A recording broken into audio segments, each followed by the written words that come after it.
Welcome to episode 5 of On the Move.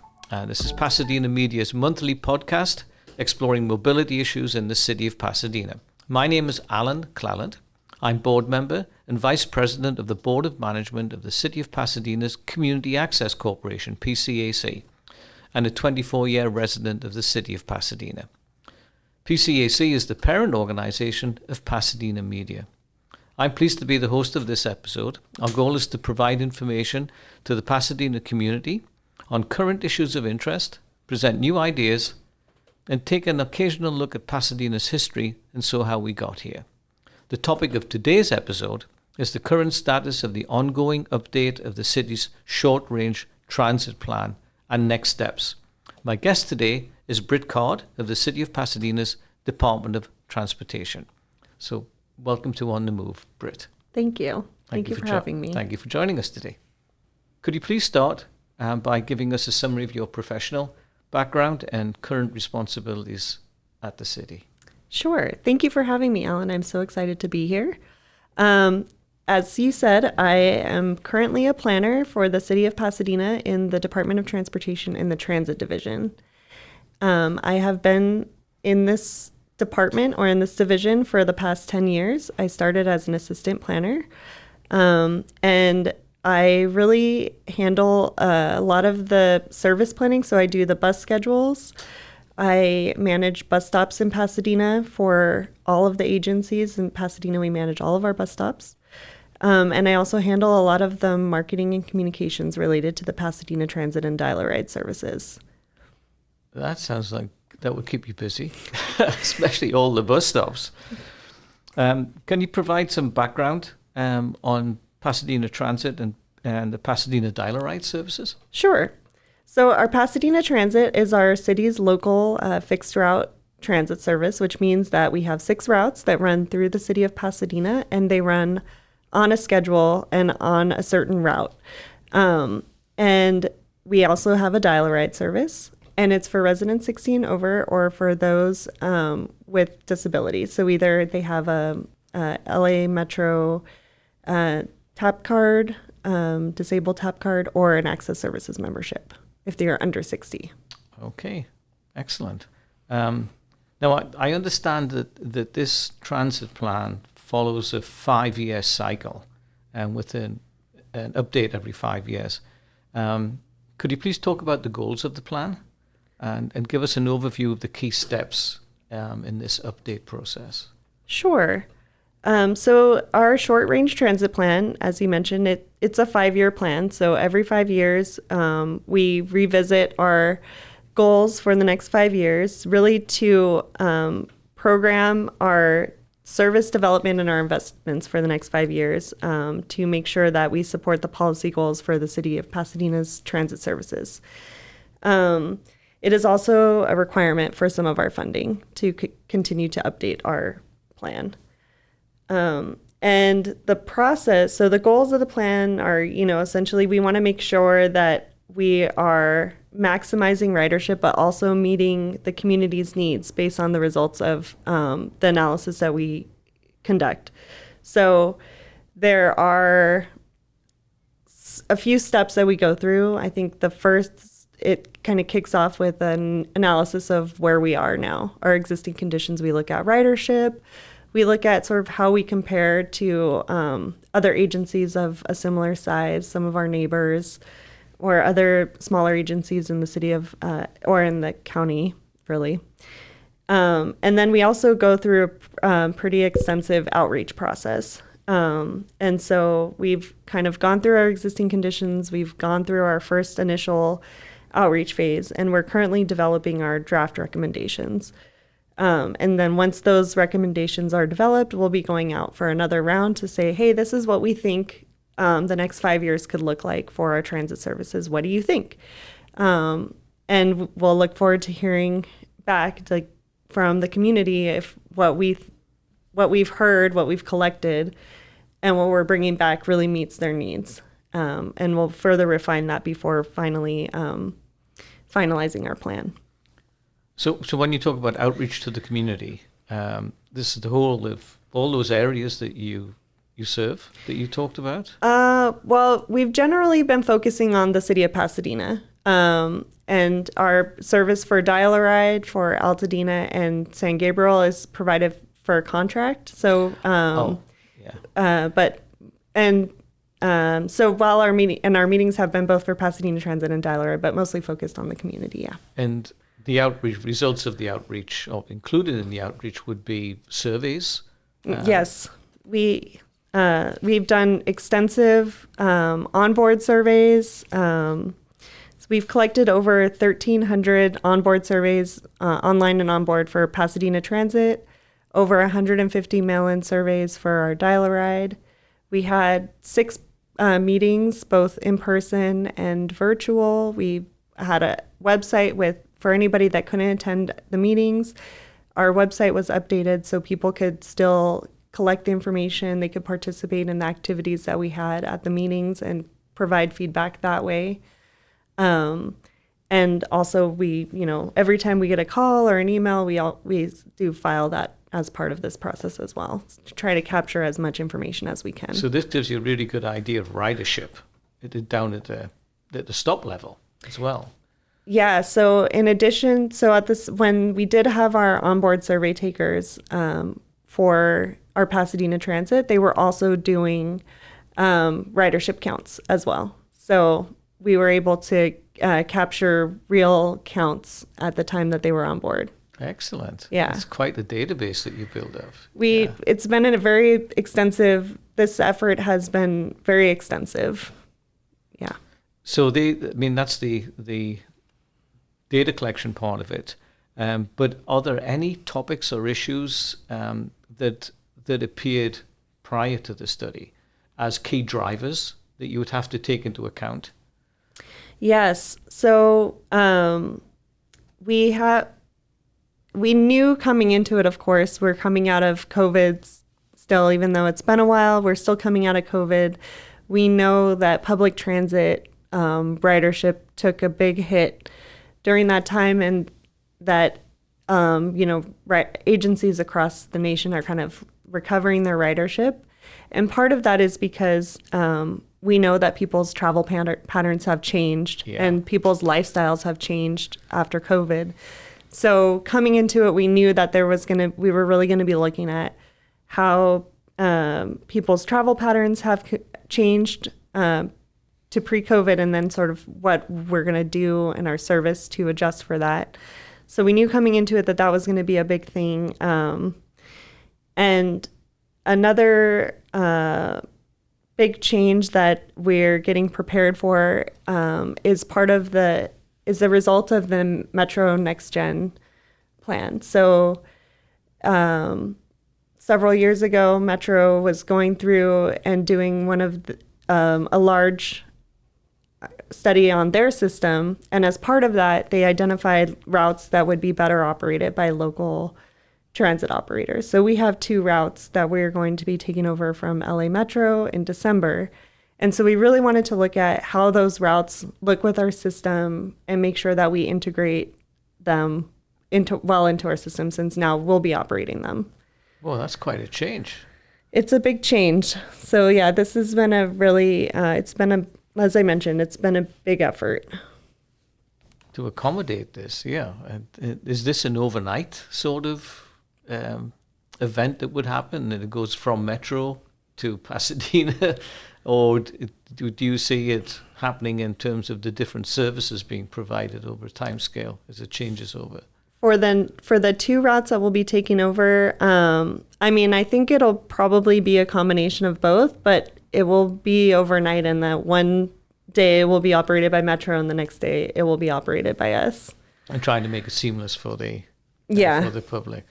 Yeah, I know we were talking about planning here, and here I'm already querying you on the actual implementation, but this is obviously something that's going to happen. Yeah, it's been in the works. So we're currently working on the implementation. That's 4 months away. So just taking over the routes is going to happen, and then changes that come out of the short range transit plan, anything that recommendations that we have, that will be later. But at least we will be taking over, closely mirroring what Metro is offering on those services, yes. Excellent. But are these new vehicles that the city has to purchase, so they take over Metro vehicles? Yes, we'll be purchasing new vehicles, yeah. Okay, that's a big change for the city, yeah. Are there any particular factors affecting transit services that are worth noting as well, other than this major one of Metro impacting them? Yeah, so as I mentioned, the travel patterns have changed, not just people's trip patterns, but also the streets have changed a lot since COVID. So we're looking at so particularly, I guess by the streets I mean, we've noticed in Old Pasadena and in the Playhouse we have on-street dining, and the parking situation is different. So not only are the patterns change, but it takes longer sometimes to get from point A to point B. So we're looking in our department for other tools to be creative in how we might make improvements in travel time, and also using technology to improve travel time. And that might be transit signal priority, which basically put a little transponder on the bus, and the bus can tell the signal, hey, I'm coming, hold it green a little bit longer for me. So something like that, or signal coordination, which is handled by another group in our department. Yeah. To balance the needs of all the modes, so pedestrians, transit riders, and bicycles, to make sure that everybody's getting where they need to go in a timely manner. That's really nice application of these new communication technologies between the infrastructure and the vehicle. Yeah. I declare an interest. I was involved in that before my retirement. And the same technology can be used to help emergency vehicles in response get through traffic signals and alert drivers of where's that noise coming from, But to see it used for the buses as well is very powerful. Yeah. Can really make an impact on the services and keeping on schedule. Excellent. So we're looking at that as well, yeah. Yeah. So you're working with the your other part of the department of the transportation department in the city, which is responsible for the infrastructure and the traffic signals.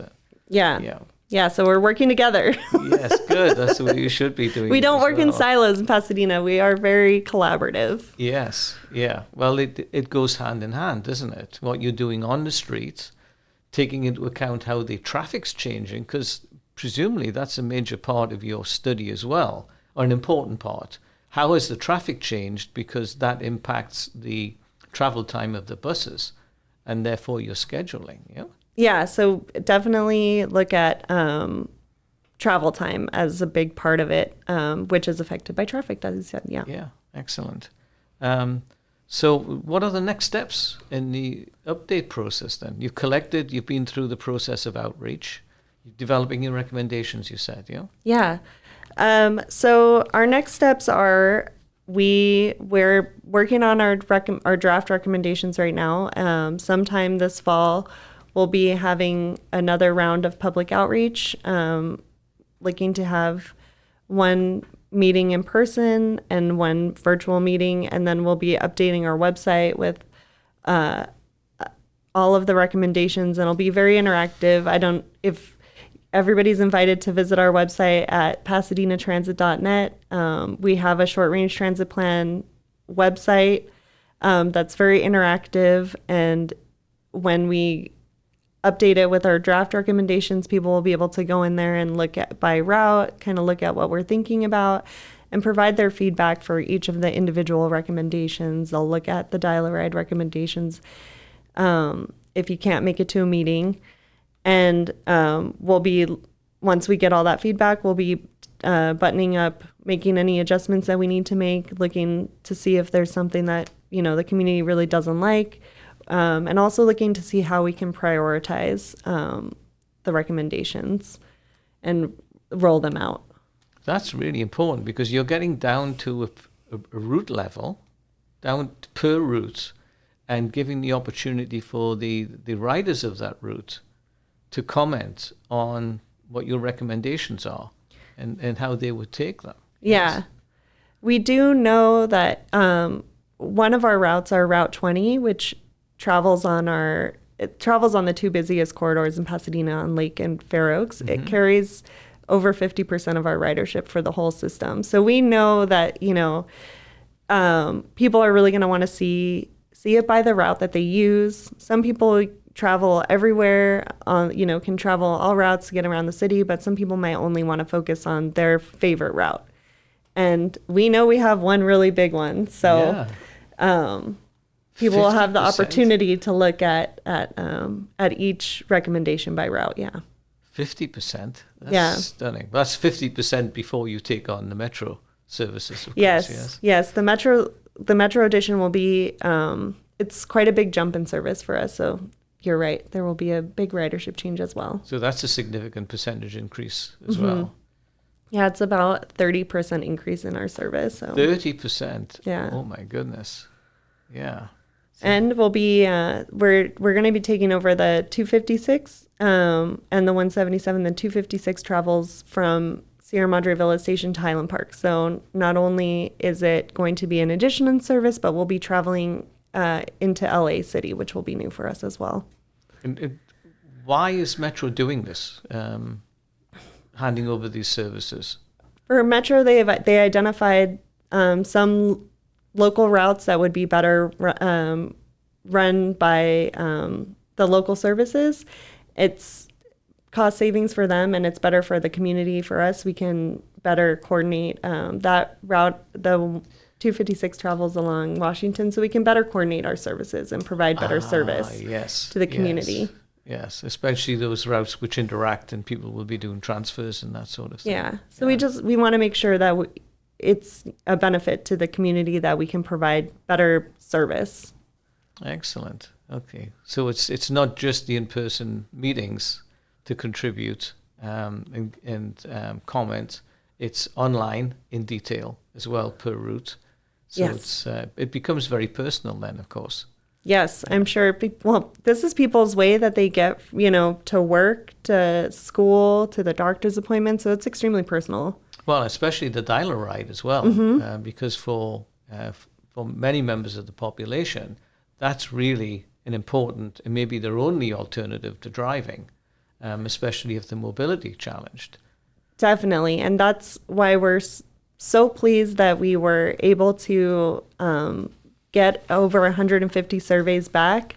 We felt like that was a really great response rate for people to receive a survey at home and mail it back to us. And we're thrilled that we could capture that feedback and we can bring it back to look at how we're providing service now and what we can do better. Well, as quite a breadth of work you're doing there with the city. How did you get involved in transportation in the first place? So I think I remember my first job right out of college, and we were doing some public outreach in Orange County for a sales tax measure that they had passed. And I remember going to those meetings and just being really interested in people's feedback on transit. I wasn't much of a transit user myself at that time, but I think it was so interesting to me that public transit touches some parts of, it contributes so much to our quality of life, how we get around. And public transportation has such the potential to make our lives easier. And I really got interested in learning more about it. And I went back to grad school. And when I graduated from grad school, I got a job at another agency in LA County and learned, at that time, I hadn't even really ridden a bus before. So I learned everything I knew. I learned everything there. I would just be like, well, what's a bus?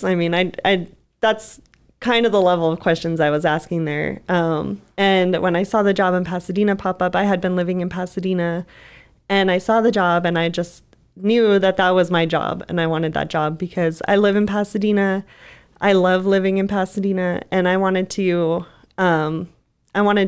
bring my service for the community that I live in. And I've been here for 10 years. I still live here, and I love living and working in my community and just seeing the buses pass by. I use the service. I see the bus stops. So in some ways, I'm always working, even on my weekends, because I'm always seeing stuff, and we're always, it's not just me. Many of my coworkers also live in Pasadena, and we also use the service. So we're talking to each other, and we're like looking for ways that we can improve things. So that's my short answer, I guess. Yeah, it gets in your blood. It really does. And I think, what you've experienced on the transit side is the same for traffic engineers as well, because that's where I came in. I started off counting cars at high school. And I ended up, when I graduated from university with my engineering degree, electronics degree, I went into traffic signal controllers. But when you're a traffic engineer in the department, in the city, you're on the job 24 hours, or you should be, because you're noticing things all the time. And you must be doing that with transit as well, how to improve things. Yeah, we're always seeing, even just like, that bus stop has trash on it. So, just issuing it, or there's graffiti, or, obviously when I take the bus, like it's not on time, why, or just any sort of things. Lots of stuff out there that you notice when you're a user. And it's a super important part of the planning process. And as a community member too, because I'm invested in. Well, exactly. Yes. Yeah. Yes. And I was going to say, I think it's, when you asked me the question about how I got into transit, a lot of planners, when you ask them, how did you get interested in American public transit people? How did you get interested? Well, I went to Europe. I studied abroad. And you're from England. Yeah. And you're still passionate about it, even though it's there for you every day. I don't know. Yeah, that was funny. It's important stuff when you grew up with it, especially. Yeah. So if I want to find out more about current services, independent of the update that's happening, if I want to find out more about current Pasadena transit services and dial-a-ride, how do I do that? Yeah, so if you have access to a computer, you can visit our website at pasadenatransit.net, and we have all of our routes and schedules online, as well as our dial-a-ride application. We do have an online application, so you can fill out the form right there, or you can print it out and mail it in to us, or you can even come into our office and we'll help you process your application. We can help you apply for TAP cards. If you wanted to get a reduced fare TAP card, we will assist with that and submit your application for you. And we also have schedules at libraries. You can give us a call at our office and we'll help you with your route planning. And we can tell you how to take the bus. Also, if you decide you want to just ride the bus, you can always go to a stop. We have real-time information. We have an app that you can find out when the next bus is going to be there. That information is also available online. At about 100 of our bus stops, we have bus finder machines. So it's a blue box. You hit the button. It'll tell you when the next bus is going to be there. At about 20 of them, we have panels that say when the next bus will be there. It's a little more analog because it's printed out, but it'll give you the time that the bus is supposed to be there. And our operators, which I didn't mention earlier, but really should have. One thing that we came out in our surveys, and I really want to give a shout out to our operators who are amazing. We got so many compliments through the meetings and the surveys about our great customer service. And so our operators are happy to help out too if you want to ask some questions about getting somewhere. And if you decide to go that route, you just want to jump on the bus. Our regular fare is 75 cents. You can just pay it, just drop it in the drop box. Or if you want to get a TAP card, you can buy the TAP card at any of the Metro A-line stations and add stored value and just tap it on the bus. And that'll give you free transfers on the system for 2 hours. And you could just explore. And you won't get too lost because we only run in the city of Pasadena. So you're never going to be too far away from home. That's amazing. So you mentioned the TAP card, and I thought, well, the TAP card's Metro. but that's good for Pasadena rides as The well. TAP card is a regional fare payment There method. you go. So there's over 20 agencies that accept the TAP card. As long as you have stored value on it, you'll be able to ride anywhere. You can get discounted transfers if you take Metro, or if you take like Pasadena to Metro or Metro to Pasadena, you'll get a discounted transfer with your TAP card. And yeah, just that you can travel throughout the county with your TAP card. Thank you so much, Britt, for joining me today on this episode and spending the time with me.